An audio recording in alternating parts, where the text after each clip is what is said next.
Welcome back to the channel, everyone. Look who it is, Evie. In this video, we're going to be talking about Shiba grooming and how to get the best possible coat on your Shiba Inu without going to a professional groomer's. I'd love Evie to go to a professional groomer's, but this lady, she's too sassy. If you have a Shiba that you're not too confident taking to the groomers, or if you want to see how dramatic Shibas can be when it comes to bath time, then this video's for you. Notice I said bath, not bath. That's because I'm from the south of England. Everyone from the north of England, I'm sure you're going to leave me some comments below. There are loads of dog grooming at home tips in this video, so make sure you watch to the end to catch every single last one. And if you enjoy the video, make sure to hit the like and subscribe button. If you have any questions on dog grooming, please drop them in the comments below. Let's go.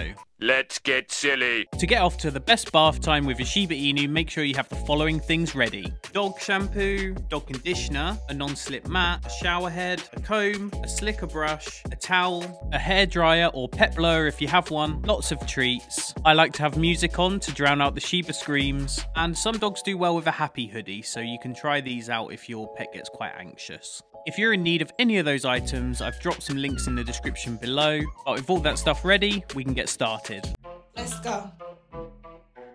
Evie hates bath time, so the first thing I have to do is find her where she'll be hiding somewhere, coax her out with some treats, put her on a leash, and then take her up to the bathroom. Once she's in the bathroom, we have to be as calming as possible. I give her many treats to reinforce the positivity of the bathroom and the space, but I have been doing this for 7 years and she still hasn't been convinced yet. So I make sure the non-slip mat is down, put her in the bath, and then I turn on the shower, making sure it runs through until it's warm. The last thing an anxious Shiba needs is an ice blast in the bath.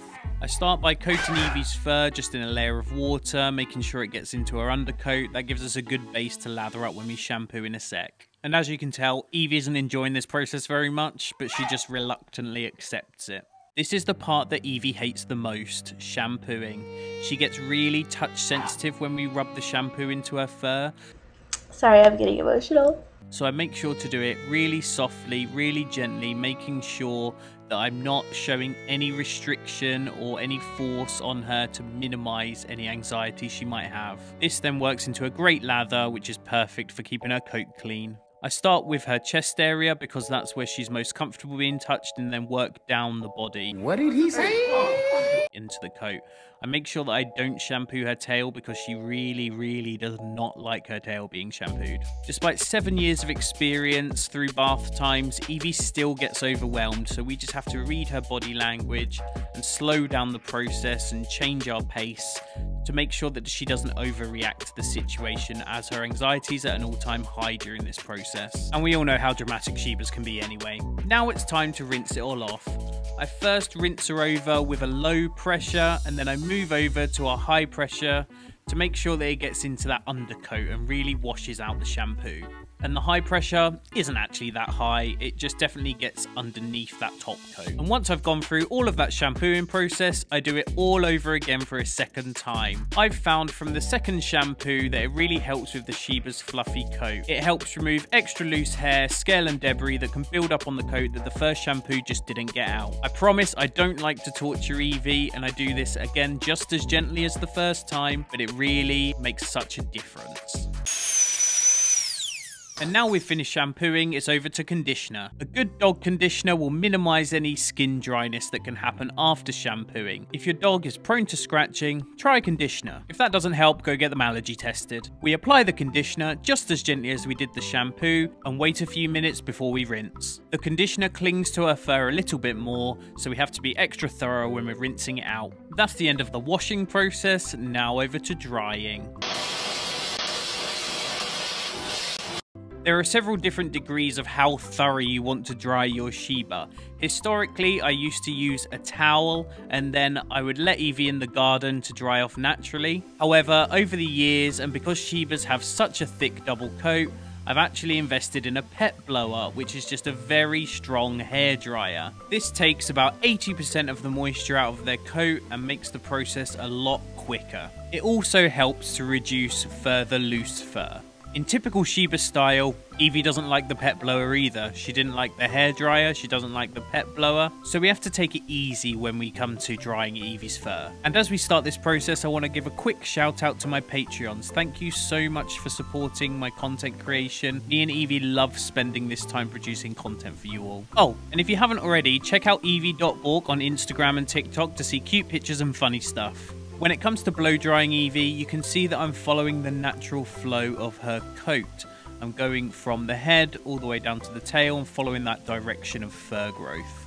This helps naturally push the water out of the fur in the direction the fur is facing. And once her coat's a little bit more dry, then I can start fluffing it up a little bit more. He's so fluffy, I'm gonna die!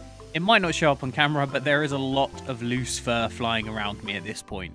It gets to a point where I can't see if the blow dryer is letting any more moisture leave her coat, so at that point I stop. It's probably about 80% done, and that's when we move on to brushing.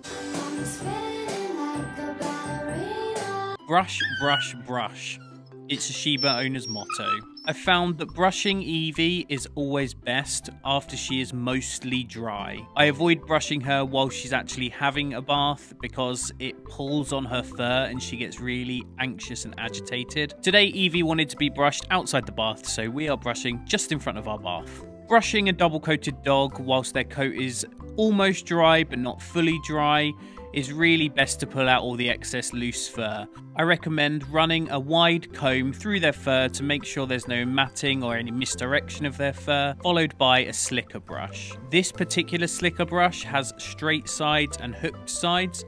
I'm using the straight sides because it's less aggressive on her fur. The hook sides will tug at the fur slightly more, which makes Evie unhappy, so I'm going to be avoiding doing that today. Keep brushing until most of the loose fur comes out, or at a reasonable stopping point. Sometimes Shibas just don't stop shedding. And when you're done, you can do little extras like applying paw butter to their paw pads. This keeps their paws really soft, which is an extra lovely touch. And of course, there's grooming the nails, of which Evie is hypersensitive to and probably needs its own video. Evie always has pent-up energy after bath time, and I actually caught her having zoomies straight after this bath time. Look at her go. Once she calms down, she actually then starts grooming herself, even though she's just had a shower. So I make sure that I rub this special toothpaste gel along her teeth, which gives her fresh breath, clean teeth. If she's gonna groom herself, at least she's doing it without her breath smelling like fish. She'll spend the rest of the day naturally drying, and by the next morning you'll see what the true results are for home grooming. You look gorgeous, Evie. Professional groomers do an incredible job, and if you have a Shiba that's happy and confident enough to go to a pet groomer's, then I please recommend that you do. However, that option is not available for everybody, and I hope this video has been some help for you. If you found this interesting, please tell me in the comments below which part resonated with you. Along with this video, you can buy the Evie Bath Time Shiba sticker on shop.eviebork.com. Evie hates bath time, but she looks super cute in this sticker. Also, if you have any questions, pop them in the comments below. I try and answer as many as I possibly can. Until next time, it's time to say goodbye, Evie.